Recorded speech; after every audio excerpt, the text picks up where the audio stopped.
Miaka 32 iliyopita, Simba walifika fainali ya michuano ya Afrika CAF Cup Winners Cup mwaka 1993.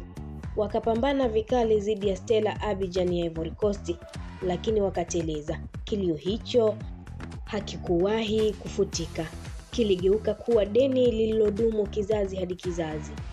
Mwaka 2025, Simba wameandika sura mpya, kufuzu tena fainali ya CAF Confederation Cup, na sasa wamepewa nafasi ya kulipa deni hilo la kihistoria. Safari hii sio tu kwa ajili yao, bali kwa vizazi vyote vilivyoamini katika ndoto hiyo kwa miongo mitatu.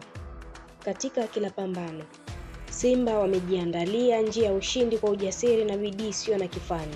Sio tu kwamba wamekimbia mbali na vikwazo vya kila aina, bali wamejionyesha kuwa na damu ya mabingwa. Kuingia fainali ya kombe la shirikisho CAF Confederation Cup mwaka 2025 ni ushahidi wa wazi kuwa wana nafasi ya kubeba taji la Afrika. Ukiwa kwenye nafasi ya aina hii, unatazamwa kama bingwa mtarajiwa. Lakini je, wameshafanya kile kinachohitajika ili kuwa mabingwa kabla hata ya fainali? Simba ilianza safari yake katika kundi A maarufu kama kundi la kifo, pamoja na timu kubwa kama Sfaxien ya Tunisia, CS Constantine ya Algeria na Bravos Domoquiz ya Angola. Ingawa kundi hili lilikuwa na timu kubwa na ngumu Afrika, Simba walijenga msingi wa ubingwa kwa kuonyesha soka la kiwango cha juu, wakiongoza kundi na kupata matokeo ugenini kwa Sfaxien. Hii ni tabia mabingwa kushinda ugenini. Katika robo fainali walikumbana na changamoto kubwa ugenini, walifungwa bao 2-0 na Al Masry huko Misri, lakini walirudi Benjamin Mkapa Stadium Dar es Salaam, walipindua matokeo kwa kushinda bao 2-0 na kwenda kwa penati na kushinda kwa penati 4-1. Katika nusu fainali, licha ya kumaliza mechi ya kwanza kwa ushindi wa bao 1-0 dhidi ya Stellenbosch FC pale Zanzibar, Simba walikutana na changamoto kubwa ugenini Durban, huku wakicheza chini ya kiwango na uwanja uliokuwa na changamoto. Walipata sare ya bila kufungana na kufuzu fainali. Hali hii inadhihirisha ubingwa wa Simba. Ni timu inayoweza kupambana kwa ustahimilivu na kufika malengo hata katika hali ngumu. Haikuwa kazi rahisi, sababu mpango wetu ilikuwa kupata goli mapema, anasema kocha msaidizi wa Simba Selemani Matola. Tumefanikiwa kufikia hatua ambayo tulikuwa tunatamani tuifikie tena, na historia yetu tumecheza fainali mwaka 1993, lakini miaka 32 baadaye tumeweza kufanikiwa, anasema Murtaza Mangungu, mwenyekiti wa Simba, akipongeza wachezaji na benchi la ufundi. Simba imefika fainali ya CAF kwa mara ya pili baada ya ile ya awali mwaka 1993.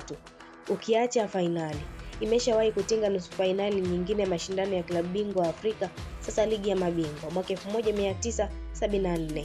Aidha, Simba imekuwa na tabia ya kufika hatua za juu mara kwa mara, hasa robo fainali tangu mwaka 2018 hadi sasa. Simba imefanikiwa kuwa klabu yenye mafanikio makubwa zaidi kimataifa kutoka Afrika Mashariki kwa kufika robo fainali 6 katika mashindano makubwa barani Afrika, na sasa imetinga fainali baada ya kuitoa Stellenbosch ya Afrika Kusini. Hatua hizi hawaingii timu za kawaida, huingia mabingwa au timu zenye sifa ya ubingwa. Simba imefanya hivyo, inaweza kuwekwa kwenye kapu la mabingwa.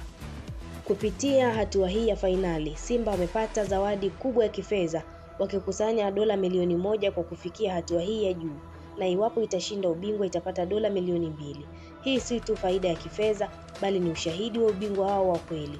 Ni timu mabingwa huwania ama hupata pesa kiasi kikubwa hivi, na Simba wamejiwekea katika nafasi hiyo. Zaidi ya pesa, Simba wamejikusanyia heshima kubwa kwa bara zima la Afrika.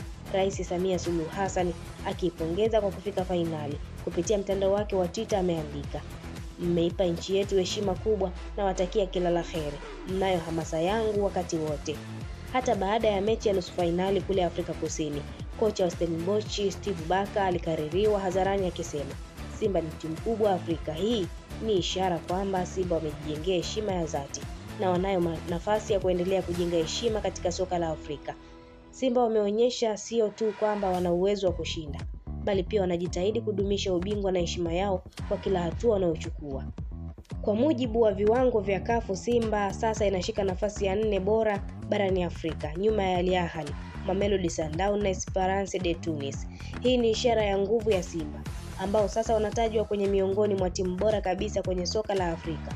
Kuwa 5 bora kwa kiwango Afrika ni nafasi za mabingwa, sio kila timu inaweza kuwa kwenye nafasi hiyo. Kwa kupambana na timu kama CX Sfaxien ya Tunisia, CS Constantine Al Masry na kuiondoa Stellenbosch na kutinga fainali nyingine. Ingawa ni baada ya miaka mingi, Simba imeonyesha kwamba ni klabu inayoweza kupambana na vigogo wa Afrika. Hii ni hatua muhimu, si tu kwa klabu bali pia kwa ligi ya Tanzania kwa ujumla, ambayo inakuwa na heshima na kuimarika kwa kiwango cha juu kwenye soka la Afrika. Kupanda kwa viwango vya Simba ni hatua muhimu katika kupandisha hadhi ya ligi ya Tanzania kwa viwango vya kimataifa. Hutashangaa orodha mpya ya viwango vya ligi bora Afrika. Ligi ya Tanzania itaendelea kwa miongoni mwa ligi 5 bora Afrika. Mchango wa Simba huwezi kupuuza. Ni mabingwa tu zaidi ya ligi zao kupanda kwenye orodha ya viwango. Kwa ujumla, Simba wamekuwa nguzo ya ufanisi na mchango mkubwa kwa soka la Afrika Mashariki na Tanzania. Simba wamejionyesha kuwa mabingwa hata kabla ya kushinda fainali kwa kujizatiti, kupambana kwa ustahimilivu na kuvivimbia vilabu vikubwa kwa kila hatua iliyopita. Wamejijengea hadhi ambayo haitaweza kupingwa tena na waweka historia. Hadhi ya kuheshimiwa ya kutinga fainali kama walivyofanya watani zao Yanga misimu miwili iliyopita. Hata hivyo, hadhi ya ubingwa wa aina hii na hatua iliyopo sasa haitoshi. Wanapaswa sasa kupiga hatua moja mbele ya kutoa kombe la shirikisho Afrika. Si rahisi, lakini inawezekana. Wanayo nafasi hiyo wakitarajiwa kucheza na RSB Berkane wakianza ugenini Mei 17, 2025 na kumalizia nyumbani Mei 25, 2025. Kocha wao Fadu Davis analiona hilo na anasema hawapaswi kufurahia sana hatua hii. Wanapaswa kujielekeza kwenye kutoa kombe, akiungwa mkono na nahodha wake Mohamed Hussein. Hii hatuishii hapa, kwa mapenzi ya Mwenyezi Mungu inshallah tunakwenda kuchukua taji hili, anasema nahodha. Ni sahihi, ni wakati wa kushinda kombe ili kuthibitisha kuwa ni mabingwa wa makombe na hawakufika hatua hii kwa bahati mbaya. Na hii ni Spoti Mtaa TV. Mtazamaji wetu, endelea kutufuatilia.